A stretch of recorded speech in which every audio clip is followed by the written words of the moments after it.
I think if I hear you call me Becky one more time, six-pack, I'm gonna pop your tops. All six of them.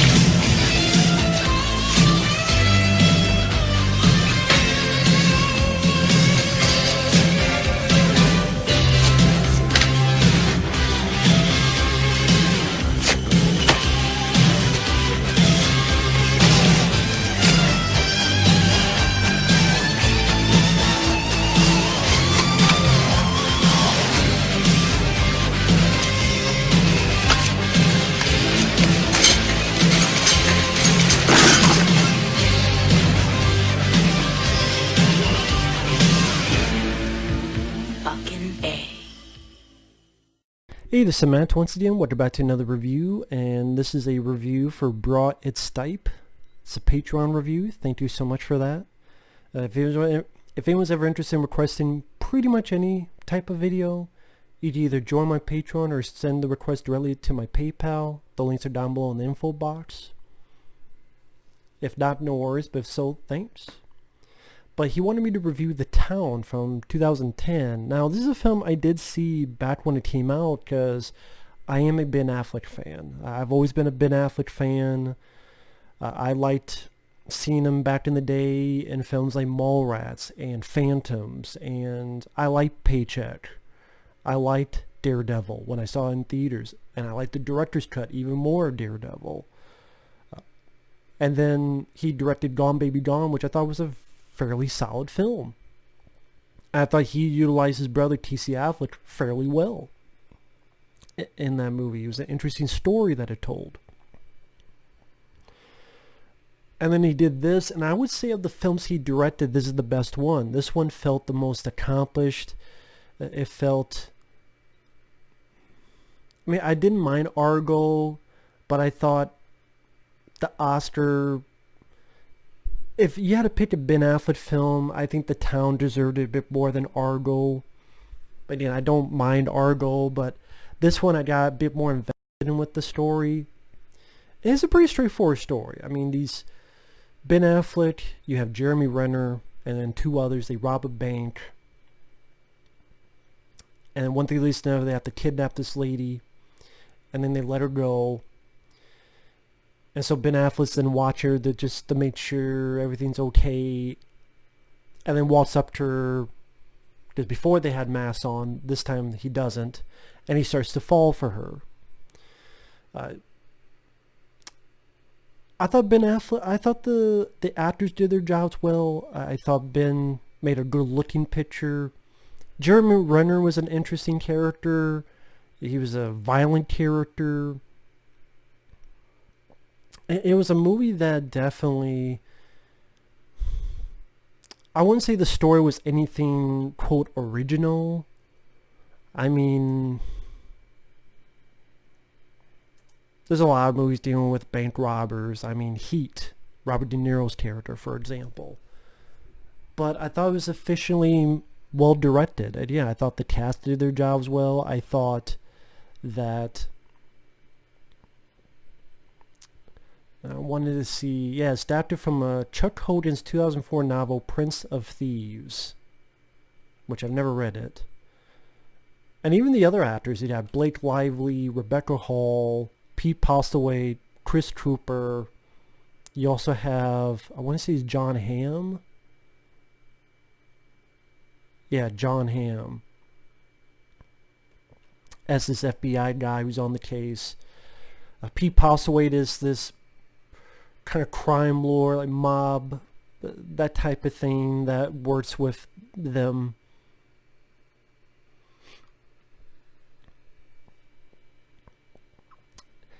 And you look at the characters, like I thought Ben Affleck, sometimes his Boston accent seemed a little bit much, like a little bit thick on the accent.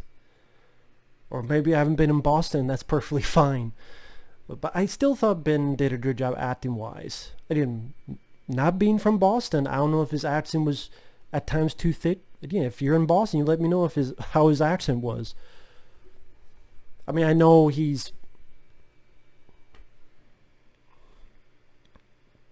going back to Good Will Hunting has dealt with stuff like that, but I'm just, yeah, as a guy who's not knowledgeable in Boston, you let me know. Maybe people talk thicker, even thicker than how Ben was doing it, but I still liked him. I liked him as an actor. He was the only decent thing in Batman v Superman, to be perfectly honest. Him and Jeremy Irons. But I thought the romance was fine between him and Rebecca Hall. Rebecca Hall, trying to remember what she was in. I mean, I thought she did a good job acting-wise. She was in The Prestige. Oh yeah, she was in Transcendence, that's right. Oh, she was in The Gift. I believe I reviewed The Gift from 2015. That's a pretty good flick, The Gift. Joel Edgerton movie. That's a good one. That's an interesting thriller, if that's the right way to put it. But yeah, you have Jon Hamm, the FBI. They're trying to figure out what's going on. They know they have ties. This game must have ties with the local crime lord, played by Pete Postlethwaite. You learn a bit more on Ben Affleck's character, where he had a history where he was going to play hockey, but then that didn't work out.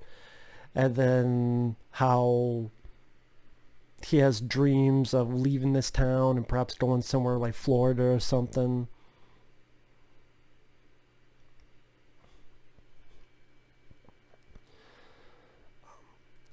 The robbery sequences are fine. I mean, there's one at Fenway Park. Like, there's one where they're dressed up like nuns. There's another where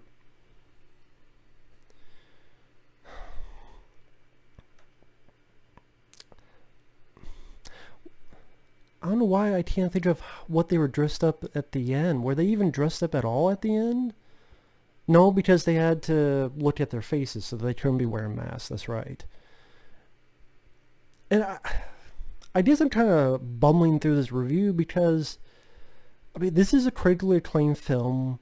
When you get to critically acclaimed films, what more can I offer that, people who do this for a living hasn't already said?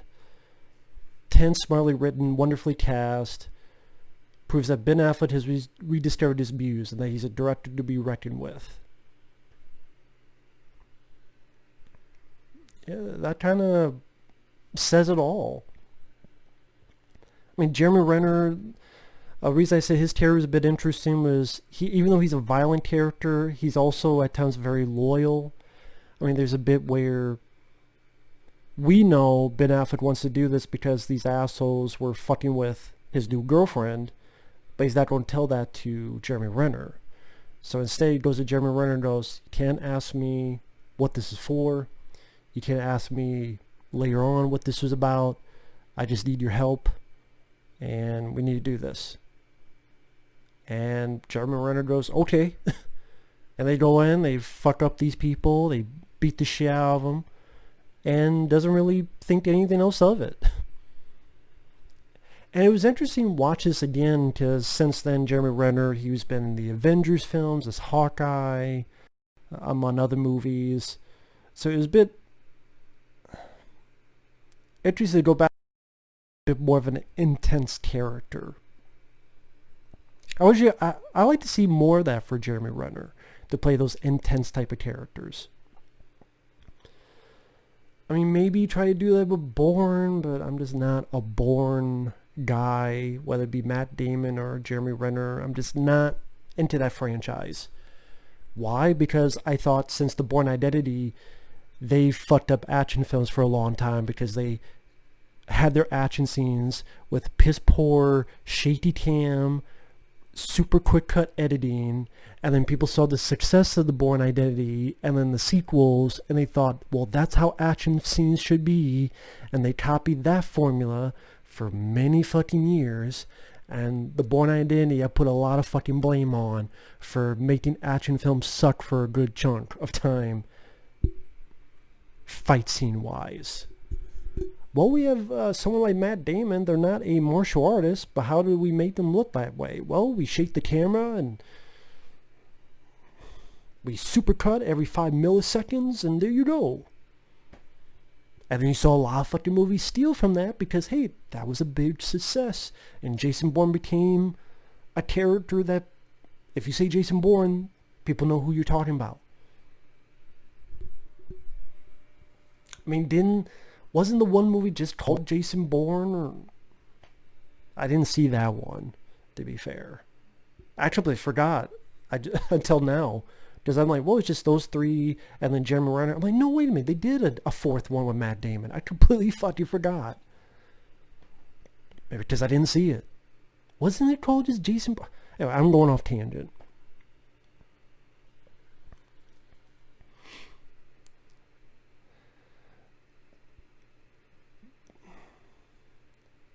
I mean, some of the critics say that the shootout scenes are the best shootout scene we have seen in decades, and I don't think it's that memorable of a shootout scene. It's well done for what it is, but I don't think it's that fucking amazing. I mean, it does the job it's supposed to, but I don't think there's nothing bad about it. It's just, I don't know, they call it one of the shootout, what was this, Spill.com, the best shootout scene we have seen in decades. I don't agree with that. I mean, that's a big statement to say. Because, okay, even when people talk about the town, they don't talk about the shootout scenes. They talk about the story, the acting, the characters, deservedly so. But it's not only when people talk about shootout scenes, they bring up the town. So that's one thing I did disagree with, was these critics. But I mean, it did get some awards. National Board of Review. Oh, that's the only one it won. Academy Award, it was just nominated for Best Supporting Actor Jeremy Renner, and he did not win. So not even director? At least directing. Ben Affleck could have been nominated for directing in this. I mean, that's bullshit. But that's the thing with Argo, he didn't even get nominated as director for that. That reminds me of, what was it? You could probably find on YouTube when Jaws was coming out for the Academy Awards, and the nominations were being let out. And Steven Spielberg was watching it with Joe Spinell. Yes, the maniac himself, Joe Spinell. And then Steven's like, oh, I didn't get nominated. Like, his movie got nominated for Best Picture, but he didn't get nominated. And then Joe Spinell did this spiel of like, who made the picture, huh? The director, right? Yeah, I'm going off tangent. But yeah, the town, the characters work well. The pacing was fine. I didn't find it boring or anything. Didn't think it was a boring flick.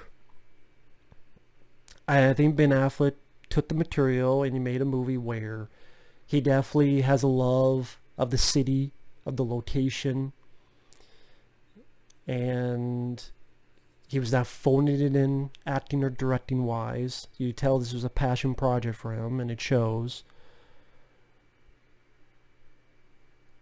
The ending is satisfying enough where it's not too bleak, but it's not too bullshit unrealistic either.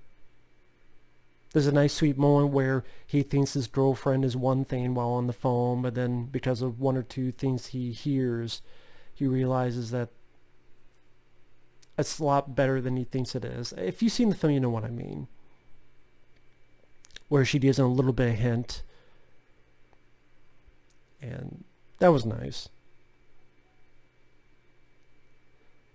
And I don't know if I say it's a love letter to Boston, because it is about bank robbery, but like I said, you could tell that Ben Affleck definitely has a love for the city and the environment and these type of characters. So I do think Ben Affleck, he did a good job. At the very least, he should have gotten recognition as a director, award-wise. But the fact he got none, I think honestly that's one of those. We don't like him as an actor. He sucks because we don't like Geely. We don't like blah, blah, blah. I'm like, Geely's not great, but it's not one of the worst fucking. I reviewed Geely. I'm like, I can name you 100 well, 100's a lot, but I can name you 20 comedies worse than Geely. Going Overboard, Movie 43, Inappropriate Comedy, The Masters of Disguise, The Animal, or anything starring Rob Schneider. The list goes on. The Town, if you've never seen it, it's worth a look. If you like Ben Affleck, if you like stories in the vein of Heat, I mean, I would put Heat above this, but in that sort of vein, if you like those kind of movies, The Town's worth a look. And if, well, I don't like Ben Affleck, I think he could surprise you with this. If not his acting, then his directing. But I think he did a good job on both. Again, I'm not sure if his Boston's a bit too thick at times. But, again, if anyone watches who's from Boston, you can let me know. But thanks for watching. Take care. We'll see you guys later. Bye-bye.